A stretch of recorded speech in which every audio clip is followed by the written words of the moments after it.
Yesterday I had a phone conversation with an incredibly distraught family in County Kildare. Their son, Wayne, is sleeping tonight in a tent in County Meath. Wayne suffers from very extreme mental health challenges in his life, and he's been homeless for about 2 years. And the problem, since I and my colleague, Deputy Darragh O'Brien, have been working with this family, is that there's simply no emergency accommodation, either in Meath or Kildare, that meets this very vulnerable man's needs. And the real concern of the family when I was speaking to them wasn't just the impact on his health. Given the temperatures that are currently outside in our streets, this young man's life is at risk. And I don't say that as an idle throwaway comment. Over the last 2 days, we're reading newspaper reports of a young woman who was rough sleeping in my own constituency in Clondalkin, who has tragically died at the weekend. And the question has to be asked, Minister, why is this happening? And the answer is very, very straightforward. It is happening because your housing plan is failing.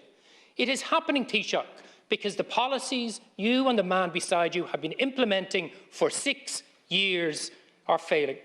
And let's just look at the plan. Social and affordable housing targets way below what's been needed, and they're not being met year on year. Homelessness at levels we never thought was possible. The Minister for Housing today called for his predecessor to resign when homelessness was approaching 10,000. It's 11,500 men, women and children on your watch. And while the Taoiseach will deflect on everybody else, it's always somebody else's fault, go and read the ESRI report from Friday, because they're telling you two very simple things.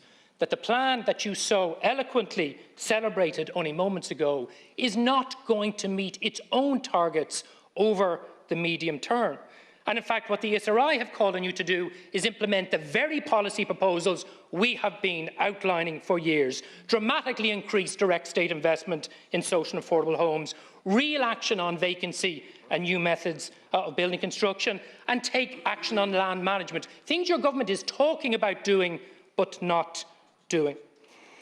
And up until recently, every time a government member spoke, they told us planning permissions were up, commencements were up, and new homes were up.